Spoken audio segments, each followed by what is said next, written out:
ತಂಗಾಳಿ ಬೀಸಿದಾಗ ಹೂವಾಯಿತು ಈ ಮನ. ಸಂಚಿಕೆ 19.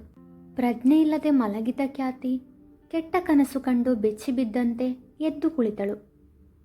ಬಂಗಾರಿ, ಗಾಬರಿಯಿಂದ ಅವಳ ಬಂದ ಆಶಾರವರು ಏನಾಯ್ತಮ್ಮ ಪ್ರೀತಿಯಿಂದ ವಿಚಾರಿಸಿದಾಗ, ಮಮ್ಮಿ, ಯಾರೋ ಒಬ್ಬ ನನ್ನನ್ನು ಕೊಲೆ ಮಾಡಕ್ಕೆ ಬಂದಿದ್ದ, ಆದರೆ ನಾನಿನ್ನು ಬದುಕಿದ್ದೀನಿ ಎಂದಳು ನಂಬಲಾಗದಂತೆ. ಅವನನ್ನು ಇನ್ಸ್ಪೆಕ್ಟರ್ ರಾಮ್ ಬಂದು ಎಳ್ಕೊಂಡು ಹೋದರು. ಈ ಸಾರಿನೂ ಅದ್ರಿತ್ ಸರಿಯಾದ ಸಮಯಕ್ಕೆ ಬಂದು ನಿನ್ನನ್ನು ಕಾಪಾಡ್ದ ಎಂದರು ಆಶಾರವರು. ಓ, ಈ ಸಾರಿನೂ ನಿಮ್ಮ CA ನನ್ನನ್ನು ಕಾಪಾಡಿದ್ರ ಮಮ್ಮಿ? ನಂಗೊಂದು ಡೌಟ್.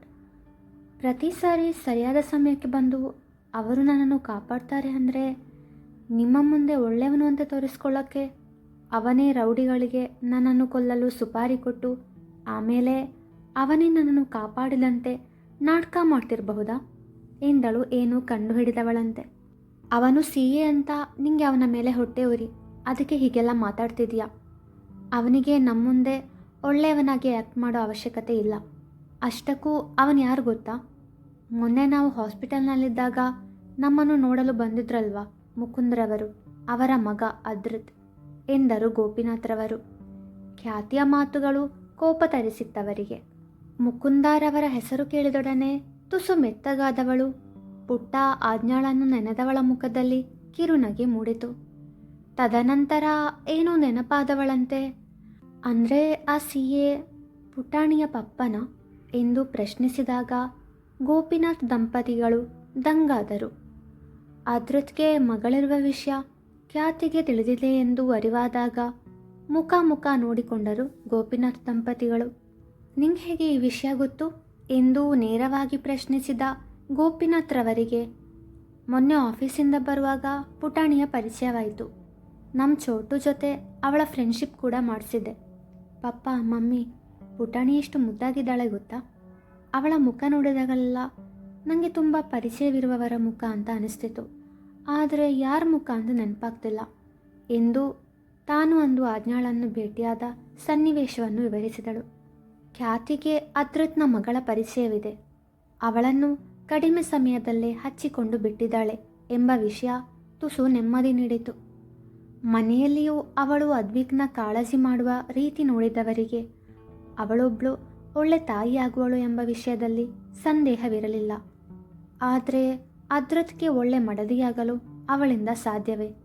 ಅವಳನ್ನು ಈ ಮದುವೆಗೆ ಒಪ್ಪಿಸುವುದು ಹೇಗೆ ಎಂಬ ಚಿಂತೆ ಕಾಡಿತು ಆಶಾರವರಿಗೆ. ಆದರೆ ಮಗಳನ್ನು ಮದುವೆಗೆ ಒಪ್ಪಿಸುವ ದಾರಿಯನ್ನು ಅದಾಗಲೇ ಕಂಡುಕೊಂಡಿದ್ದರು ಗೋಪಿನಾಥ್ರವರು. ಮೊದಲು ಅವಳು ಹುಷಾರಾಗಲಿ, ನಂತರ ಹೇಳಿದರಾಯಿತು ಎಂದು ಸುಮ್ಮನಾದರು. ಅಷ್ಟರಲ್ಲಿ ಅಲ್ಲಿಗೆ ಬಂದ ಸಹನಾ, ಖ್ಯಾತಿ ಎಂದಳು. ಅವಳನ್ನು ಕಂಡೊಡನೆ ಖ್ಯಾತಿಯ ಮೊಗದಲ್ಲಿ ನಗು ಮೂಡಿತು.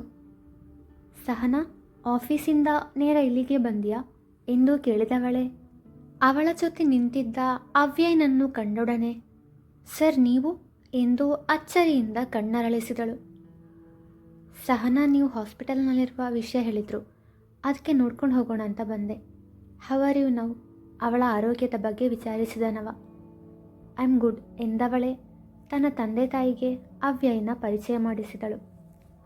ಅವರ ಜೊತೆ ಮಾತನಾಡಿದವ, ಸರಿ ನಾನಿನ್ನು ಹೋಗ್ತೀನಿ.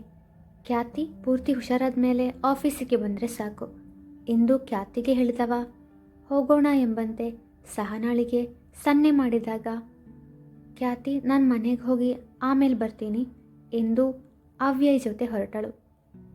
ಇಬ್ಬರ ಆತ್ಮೀಯತೆ ನೋಡಿದವಳಿಗೆ ಸಹನಾ ಪ್ರೀತಿಸುತ್ತಿರುವ ಹುಡುಗ ಅವ್ಯಯ್ ಇರಬಹುದೇ ಎಂಬ ಅನುಮಾನ ಮೂಡಿತು. ಸಂಜೆ ಸ್ತುತಿ ತನ್ನ ಅಜ್ಜಿ ತಾತ ಹಾಗೂ ಅದ್ವಿಕ್ನೊಂದಿಗೆ ಆಸ್ಪತ್ರೆಗೆ ಬಂದಿದ್ದಳು. ಖ್ಯಾತಿಯನ್ನು ಆ ಸ್ಥಿತಿಯಲ್ಲಿ ನೋಡಲಾಗದ ಲಕ್ಷ್ಮೀಕಾಂತ ದಂಪತಿಗಳು ತಮ್ಮ ಮಗಳು ಹಾಗೂ ಅಳಿಯನೊಂದಿಗೆ ಮನೆಗೆ ಹೊರಟರು. ಅದ್ವಿಕ್ ತಾನು ಖ್ಯಾತಿಯ ಜೊತೆಯಲ್ಲಿರುವೆ ಎಂದು ಹಠ ಮಾಡಿದಾಗ ಬೇರೆ ದಾರಿ ಕಾಣದೆ ಸರಿ ಎಂದಿದ್ದಳು ಸ್ತುತಿ. ಸ್ವಲ್ಪ ಹೊತ್ತಿನಲ್ಲೇ ಸಹನಾ ಹಾಗೂ ಸುಧಾರವರು ಬಂದರು. ಅವರು ವಾಪಸ್ ಹೋಗುವಾಗ ಮಲಗಿದ್ದ ಅದ್ವಿಕ್ನ ಅವರ ಜೊತೆ ಕಳುಹಿಸಿದಳು ಸ್ತುತಿ. ಪಪ್ಪ ಎಂದು ಮುದ್ದಾಗಿ ಕರೆದವಳು ಅದ್ರಿತ್ನ ತೋಳನ್ನೇರಿದಳು. ನನ್ನ ಮುದ್ದು ಮರಿಗೆ ಏನೋ ಹೇಳೋದಿದೆಯಲ್ಲ, ಏನದು ಎಂದು ಪ್ರಶ್ನಿಸಿದ. ಮಗಳ ಈ ವರಸೆ ಅವನಿಗೆ ಹೊಸದೇನಲ್ಲವಲ್ಲ. ಪಪ್ಪ, ನನಗೆ ಮೊನ್ನೆ ಪಾರ್ಕ್ನಲ್ಲಿ ಹೊಸ ಫ್ರೆಂಡ್ ಸಿಕ್ಕಿದ್ರು.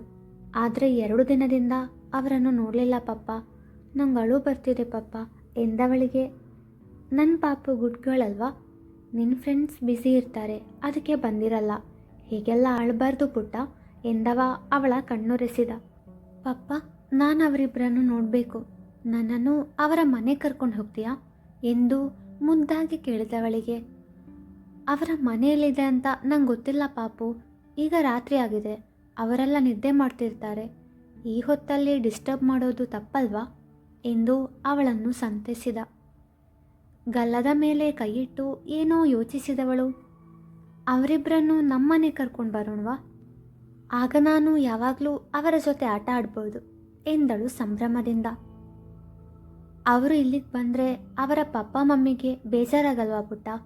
ಅವಳ ಮನವೊಲಿಸುವ ಪ್ರಯತ್ನ ಅವನದು. ಮಮ್ಮಿ, ನನ್ನ ಮಮ್ಮಿ ಯಾವಾಗ ಬರ್ತಾರೆ ಪಪ್ಪ? ನಾನು ಯಾವಾಗ ಮಮ್ಮಿನ ನೋಡೋದು ಎಂದವಳಿಗೆ ತಾಯಿಯ ನೆನಪಾಯಿತು. ನಿನ್ನ ಮಮ್ಮಿ ಬದುಕಿಲ್ಲ ಪುಟ್ಟ, ನಿಂಗೆ ಹೇಗೆ ಅರ್ಥ ಮಾಡಿಸ್ಲಿ?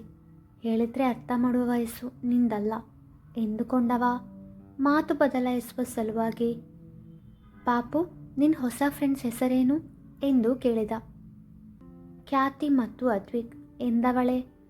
ಪಪ್ಪ, ಅದ್ವಿಕ್ ಮತ್ತು ನಾನು ಸೇಮ್ ಸ್ಕೂಲ್.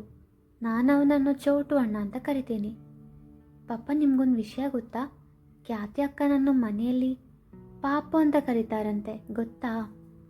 ನಾನವರನ್ನು ಪಾಪು ಅಕ್ಕ ಅಂತ ಕರಿತೀನಿ. ಅವರ ಸ್ಮೈಲ್ ತುಂಬ ಕ್ಯೂಟ್ ಇದೆ ಪಪ್ಪ ಎಂದಳು ಖ್ಯಾತಿಯನ್ನು ನೆನೆದು. ಮಗಳ ಮಾತನ್ನು ಆಸ್ಥೆಯಿಂದ ಕೇಳಿದವನಿಗೆ ತಾನು ಅವಳ ನಗುವಿಗೆ ಸೋತದ್ದು ನೆನಪಾಗಿ ಕಿರುನಗೆ ಮೂಡಿತು. 1 ವಾರ ಕಳೆಯಿತು. ಖ್ಯಾತಿ ಆಸ್ಪತ್ರೆಯ ವಾಸ ಮುಗಿಸಿ ಮನೆಗೆ ಮರಳಿದಳು. ಅವತ್ತು ಅವಳ ಕೊಲೆ ಪ್ರಯತ್ನ ನಡೆದ ನಂತರ ಇನ್ಸ್ಪೆಕ್ಟರ್ ರಾಮ್ರವರು ಖ್ಯಾತಿಗೆ ರಕ್ಷಣೆ ವ್ಯವಸ್ಥೆ ಮಾಡಿದ್ದರು.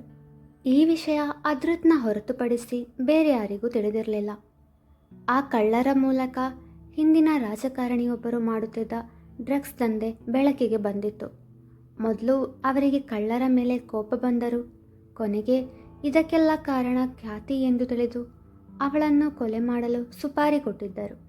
ಅದ್ರುತ್ನ ದೆಸೆಯಿಂದ ಖ್ಯಾತಿಯ ಪ್ರಾಣಕ್ಕೆ ಅಪಾಯವಾಗಲಿಲ್ಲ. ಸರಿಯಾದ ಸಮಯಕ್ಕೆ ಬಂದು ಅವಳನ್ನು ಕಾಪಾಡಿದ್ದನವ. ಕೊಲೆ ಮಾಡಲು ಬಂದ ವ್ಯಕ್ತಿಯಿಂದ ಆ ರಾಜಕಾರಣಿಯ ಸುಳಿವು ಸಿಕ್ಕಿತು. ಅವರನ್ನು ಜೈಲಿಗೆ ಹಾಕಿದರು. ಆದರೂ ಅವರಿರುವ ತನಕ ಖ್ಯಾತಿಗೆ ಅಪಾಯ ತಪ್ಪಿದ್ದಲ್ಲ. ಅವಳಿಗೆ ತಿಳಿಯದಂತೆ ಅವಳು ಸುರಕ್ಷಿತವಾಗಿದ್ದಾಳೆ ಎಂದು ಖಾತ್ರಿಪಡಿಸಿಕೊಳ್ಳುತ್ತಿದ್ದ ಅದ್ರಿತ್. ಗೋಪಿನಾಥ್ ದಂಪತಿಗಳು ಪೂರ್ತಿ ಹುಷಾರಾಗಿ ಆಫೀಸಿಗೆ ಹೋಗಲು ಪ್ರಾರಂಭಿಸಿದ್ದರು.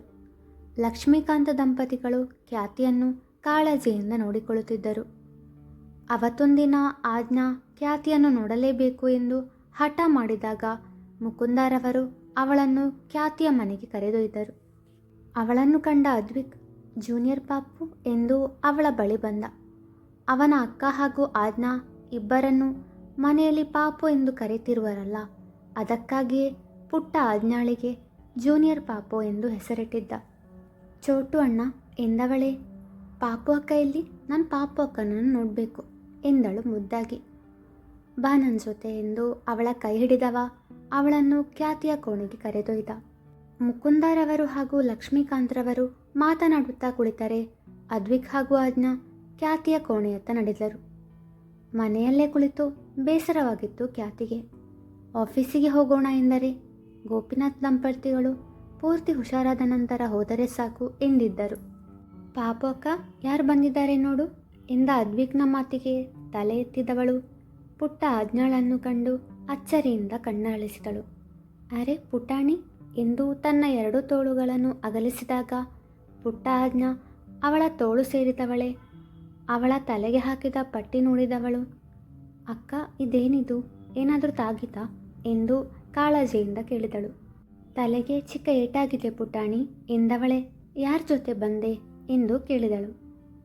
ತಾತನ ಜೊತೆ. I miss you so much ಪಾಪು ಅಕ್ಕ, ನಿನ್ನನ್ನು ನೋಡಬೇಕು ಅಂತ ಹಠ ಮಾಡಿದೆ, ತಾತ ಕರ್ಕೊಂಡು ಬಂದರು ಎಂದಳು ಖುಷಿಯಿಂದ.